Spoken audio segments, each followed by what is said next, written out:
नमस्कार दोस्तों, only static GK with Ayush channel पर आपका स्वागत है। दोस्तों, हम लोग भारतीय संविधान से रिलेटेड 4000 प्लस प्रश्नों का अभ्यास कर रहे हैं, जिसका यह तीसरा वीडियो है। और इस वीडियो में हम लोग संविधान सभा से रिलेटेड सभी मोस्ट इम्पॉर्टेंट क्वेश्चन के बारे में डिस्कस करेंगे। तो चलिए दोस्तों शुरू करते हैं। दोस्तों, उससे पहले एक छोटी सी रिक्वेस्ट है कि यदि आपने अभी हमारे चैनल को सब्सक्राइब नहीं किया है तो सब्सक्राइब कर लीजिए और वीडियो को लाइक कर दीजिए। यदि आपने अन्य 2 वीडियो नहीं देखा है तो डिस्क्रिप्शन में उसका लिंक मिल जाएगा, आप वहां से वीडियो देख लीजिए। तो चलिए दोस्तों शुरू करते हैं। 1922 में निम्नलिखित में से किसके द्वारा यह उद्गार व्यक्त किया गया कि भारतीय संविधान भारतीयों की इच्छा अनुसार होगा? महात्मा गांधी, मोतीलाल नेहरू, गोपाल कृष्ण गोखले या बाल गंगाधर तिलक? आपका सही आंसर हो जाएगा ए, महात्मा गांधी। अगला प्रश्न है, 1924 में किसके द्वारा ब्रिटिश सरकार से यह मांग की गई कि भारतीय संविधान के निर्माण के लिए संविधान सभा का गठन किया जाए? आपका ऑप्शन है ए, एम.एन. रॉय, महात्मा गांधी, मोतीलाल नेहरू या गोपाल कृष्ण गोखले? आपका आंसर हो जाएगा सी, मोतीलाल नेहरू। अगला प्रश्न है, संविधान सभा के विचार का औपचारिक रूप से प्रतिपादन किसके द्वारा किया गया? तो आपका आंसर हो जाएगा सी, एम.एन. रॉय। अगला प्रश्न है, संविधान सभा को किसने मूर्त रूप प्रदान किया? महात्मा गांधी, मोतीलाल नेहरू, एम.एन. रॉय या जवाहरलाल नेहरू? तो आपका आंसर हो जाएगा डी, जवाहरलाल नेहरू। अगला प्रश्न है, कांग्रेस ने किस वर्ष किसी प्रकार के बाह्य हस्तक्षेप के बिना भारतीय जनता द्वारा संविधान के निर्माण की मांग को लेकर प्रस्ताव पारित किया? 1928 ईस्वी, 1931 ईस्वी, 1936 ईस्वी या 1942 ईस्वी? तो आपका आंसर हो जाएगा सी, 1936 ईस्वी। 1938 में किस व्यक्ति ने वयस्क मताधिकार के आधार पर संविधान सभा के गठन की मांग की? महात्मा गांधी, जवाहरलाल नेहरू, सुभाष चंद्र बोस या वल्लभ भाई पटेल? तो आपका आंसर हो जाएगा बी, जवाहरलाल नेहरू। वर्ष 1942 में किस योजना के तहत यह स्वीकार किया गया कि भारत में एक निर्वाचित संविधान सभा का गठन होगा जो युद्धोपरांत संविधान सभा का निर्माण करेगा? ऑप्शन है ए, क्रिप्स योजना, बी, बेवेल योजना, सी, कैबिनेट मिशन योजना, डी, माउंटबेटन योजना? तो आपका आंसर हो जाएगा ए, क्रिप्स योजना। अगला प्रश्न है, संविधान सभा के गठन की मांग सर्वप्रथम 1895 में किसके द्वारा की गई? ए, महात्मा गांधी, बी, जवाहरलाल नेहरू, सी, वी.आर. अम्बेडकर और डी है बाल गंगाधर तिलक? तो आपका आंसर हो जाएगा डी, बाल गंगाधर तिलक। दोस्तों, ये काफ़ी इंपॉर्टेंट क्वेश्चन है, आपसे ऐसे भी पूछा जा सकता है कि सर्वप्रथम संविधान सभा की मांग किसने की? तो उसका भी आंसर होगा बाल गंगाधर तिलक। अगला प्रश्न है, भारत की संविधान सभा गठित करने का आधार क्या था? भारतीय राष्ट्रीय कांग्रेस का प्रस्ताव, कैबिनेट मिशन प्लान 1946 या भारतीय स्वतंत्रता अधिनियम 1947? तो आपका आंसर हो जाएगा बी, कैबिनेट मिशन प्लान 1946। अगला प्रश्न है, भारत की संविधान सभा किसके अनुसार गठित की गई? ए, साइमन आयोग का प्रस्ताव, बी, क्रिप्स प्रस्तावना, सी, माउंटबेटन योजना, डी, कैबिनेट मिशन योजना? तो आपका आंसर हो जाएगा डी, कैबिनेट मिशन योजना।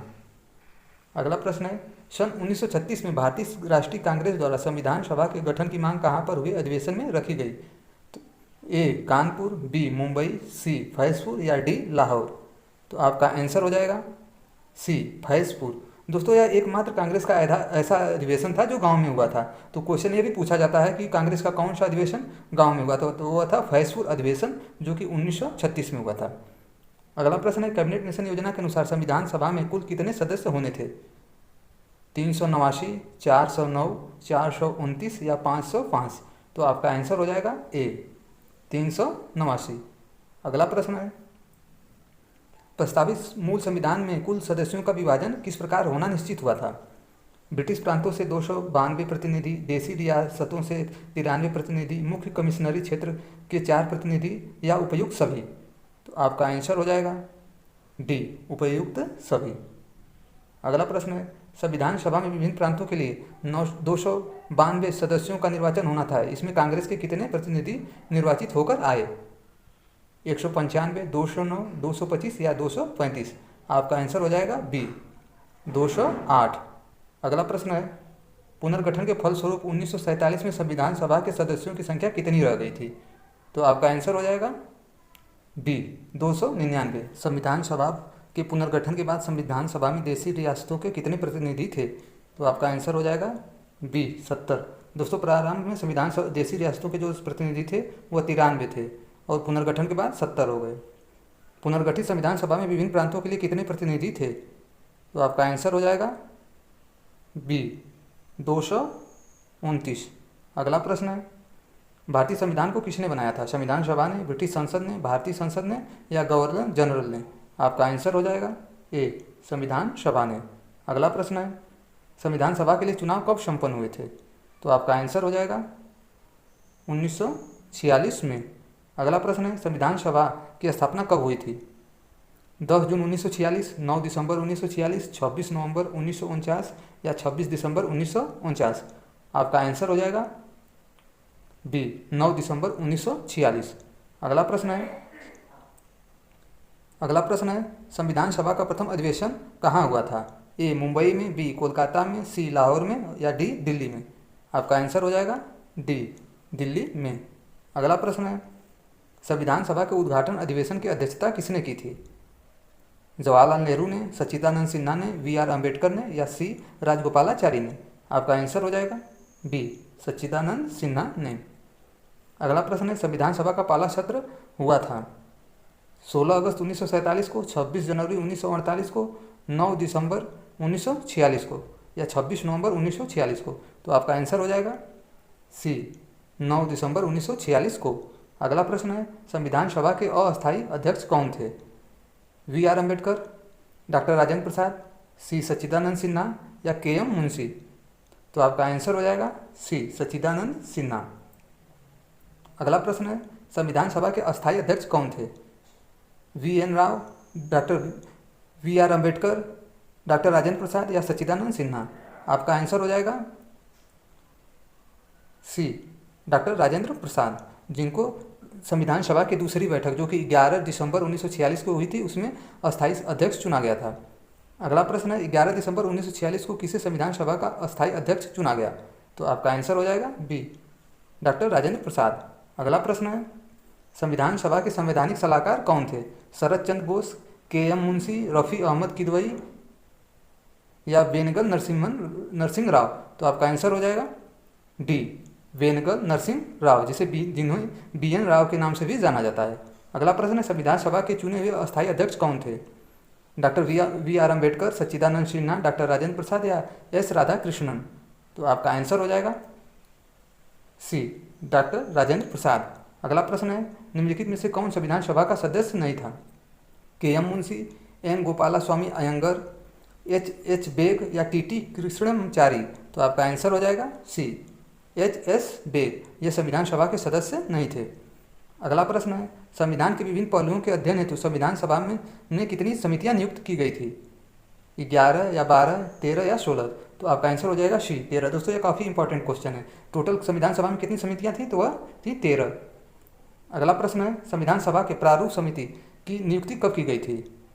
29 अप्रैल 1947, 11 जून 1947, 29 अगस्त 1947 या 16 दिसंबर 1947? तो आपका आंसर हो जाएगा सी 29 अगस्त 1947। अगला प्रश्न है, भारतीय संविधान सभा की प्रारूप समिति के अध्यक्ष कौन थे? तो आपका आंसर हो जाएगा सी डॉक्टर वी आर अम्बेडकर। अगला प्रश्न है, संविधान सभा के प्रारूप समिति के सदस्यों की कुल संख्या कितनी थी? 5, 7 या 11? तो आपका आंसर हो जाएगा बी 7।